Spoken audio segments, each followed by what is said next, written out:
दिल्ली के CM Arvind Kejriwal PC कर रहे हैं, लिए चलते हैं आप। कल उठाए थे उसका किसी भी एक भी प्रश्न का उन्होंने जवाब नहीं दिया। उन्होंने केवल मुझे गाली गलौज किया है, केजरीवाल भ्रष्ट है, केजरीवाल ये है, केजरीवाल ऐसा है, केजरीवाल वैसा है। मुझे छोड़ दीजिए, मैं इंपॉर्टेंट नहीं हूं, देश इंपॉर्टेंट है। देश के 140 करोड़ लोग इंपॉर्टेंट हैं, उनकी बात करते हैं। मैं आपसे पूछना चाहता हूं कि आज हम पूरा देश मिलके, सारी सरकारें मिलके अपने देश के बच्चों को रोजगार देने में असमर्थ हैं। जो इतनी भारी संख्या में बाहर से आप पाकिस्तान, बांग्लादेश के लोगों को हमारे देश में लाके बसाना चाहते हो, उनको नौकरियां कहां से दोगे? उनके लिए नौकरियां कहां से आएंगी? पहले अपने बच्चों के लिए तो नौकरी का इंतजाम कर लो। ये मेरा कल मूल प्रश्न था। उनके लिए घर कहां से आएंगे जो आप इतनी बड़ी संख्या में पाकिस्तान से, बांग्लादेश से लोगों को लाके अपने देश में बसाना चाहते हो, माइग्रेशन करवाना चाहते हो? वो उनके लिए घर, उनके लिए नौकरियां, उनके लिए संसाधन कहां से आएंगे? अपने देश में इतनी गरीबी है, अपने देश में ऑलरेडी लोगों के पास नौकरियां नहीं है, घर नहीं है, उनको कहां से लाके बसाओगे?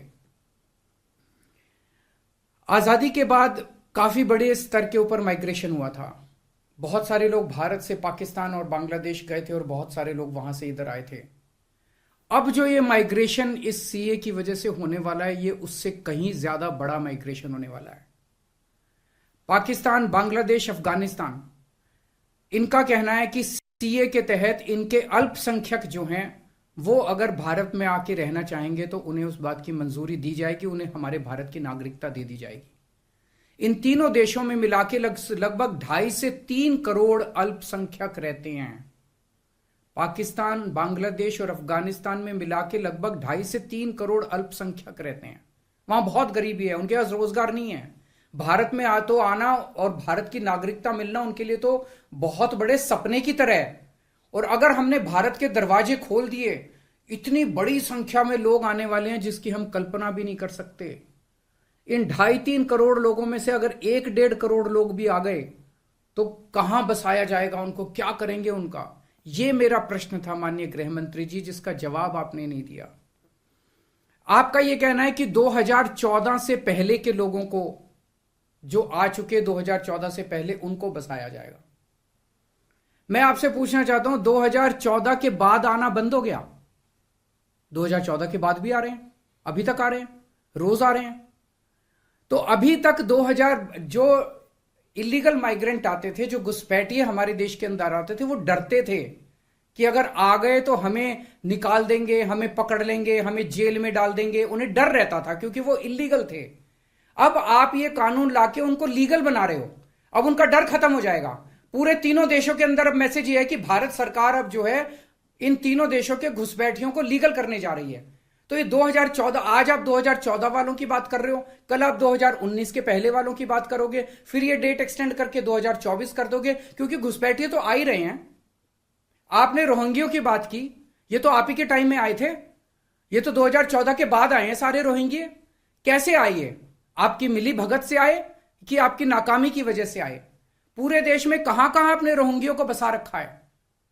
तो जो इतने एक तरह से दरवाजा जो खोल रहे हो, इनको जो लीगल बना रहे हो, ये देश के लिए बहुत खतरनाक है। और इतनी भारी संख्या में इसके बाद घुसपैठिए आने वाले हैं जिसकी हम कल्पना भी नहीं कर सकते। आज जो 2014 के पहले भी आए थे, हमारे देश के अंदर उनके अधिकार नहीं है। आप उनको नागरिकता देके अब सरकारी नौकरियों दी जाएंगी उनको।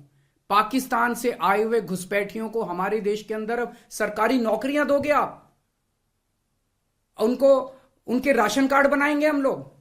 आज दिल्ली के अंदर 72 लाख लोगों के राशन कार्ड हैं, वो कम पड़ते हैं। हम बार बार केंद्र सरकार को लिखते हैं, भाई हमारे दिल्ली के अंदर गरीब ज्यादा है, राशन कार्ड बढ़ाने की इजाजत दो। उनके राशन कार्ड बढ़ाने की इजाजत नहीं देते और पाकिस्तान से लाके उनके राशन कार्ड बनाओगे आप, पाकिस्तान और बांग्लादेश के लोगों। ये तो सही नहीं है। हमारे देश के लोगों के अधिकार मार के आप उनके लोगों को अधिकार दे रहे हो। सरकारी पैसा हमारा पैसा है, सरकारी पैसा 140 करोड़ लोगों का पैसा है, हमारे टैक्स का पैसा है। पाकिस्तानियों ने टैक्स नहीं दिया, बांग्लादेश के लोगों ने टैक्स नहीं दिया, इस देश के लोगों ने टैक्स दिया। इस देश के लोगों के टैक्स का पैसा आप पाकिस्तान और बांग्लादेश के लोगों को यहां लाके उनको बसाने में खर्च करना चाहते हो। यह मंजूर नहीं है इस देश के लोगों को। कृपया इसको, मैं पूरी विनम्रता के साथ बोल रहा हूं कि कृपया इसको समझने की कोशिश कीजिए। और मैं देश के लोगों से जानना चाहता हूं, आपसे जानना चाहता हूं, जो जो ये मेरी प्रेस कॉन्फ्रेंस सुन रहे हैं और ये वीडियो देख रहे हैं, मैं आपसे जानना चाहता हूं, अगर आपके घर के सामने सड़क के उस पार पाकिस्तान से आए हुए लोगों की झुग्गियां बसा दी गई, क्या ये आपको मंजूर होगा? कौन लोग हैं जो ये पाकिस्तान से आ गए? कौन लोग हैं जो ये बांग्लादेश से आ गए? क्या आपकी बहू बेटियां सुरक्षित होंगी? अगर वहां पे आए हुए लोगों को बसा दिया गया, पाकिस्तान के लोगों को पूरे देश के अंदर जगह जगह बसा दिया गया, क्या आपको ये मंजूर होगा? क्या आप अपने आप को उनके बीच में सुरक्षित महसूस करोगे? और कौन होंगे ये लोग? क्या देश सुरक्षित होगा? पता नहीं कैसे लोगों को पाकिस्तान ही भेज देगा, बहुत सारे लोगों को हमारे देश के अंदर। क्या हमारा देश सुरक्षित होगा? चारों तरफ कानून व्यवस्था की समस्या नहीं पैदा हो जाएगी? इसी को लेकर मैं चिंतित हूं माननीय गृह मंत्री जी। मेरी बात को अन्यथा मत लीजिए, मेरी बात को समझने की कोशिश कीजिए। और हम दूसरे देशों से क्यों नहीं सीखते? कनाडा का हाल देख लीजिए, क्या हो गया। विकसित देश होता था, उसने अपने दरवाजे खोले, पूरी दुनिया भर से लोग आ गए और अब वो माइग्रेशन बंद कर रहे हैं। इसका लंदन, इसका यूके का हाल देख लीजिए, क्या हो गया। पूरे दुनिया के अंदर आज सारे देश बाहर से आने वाले इमिग्रेंट्स को रोकते हैं और आप दरवाजे खोल रहे हो सबके लिए कि सारे दुनिया के गरीब यहां, पाकिस्तान बांग्लादेश के गरीब सारे आके यहां बस जाएं। हमारे गरीबों की चिंता फिर कौन करेगा? अगर आपको लाना ही है बाहर से लोगों को, हमारे देश में पिछले 10 साल में 11 लाख उद्योगपति और व्यापारी भारत छोड़ के चले गए, केंद्र सरकार की, भाजपा सरकार की नीतियों की वजह से, उनके अत्याचार की वजह से। अगर लाना है तो इनको वापस लेके आइए। ये हमारे ही देश के लोग हैं, ये भी भारत के लोग हैं। ये 11 लाख लोग देश को छोड़ के चले गए, ये वापस आएंगे। ये अमीर लोग हैं, इनके पास पैसा है, ये आएंगे, फैक्ट्री लगाएंगे, दुकानें खोलेंगे, व्यापार करेंगे, लाखों बच्चों को रोजगार देंगे। इनको लेके आइए ना, पूरा देश आपका साथ देगा। पर पाकिस्तानियों को और बांग्लादेशियों को हमारे देश के अंदर लाके अगर आप बसाएंगे, ये देश को मंजूर नहीं है। नमस्कार।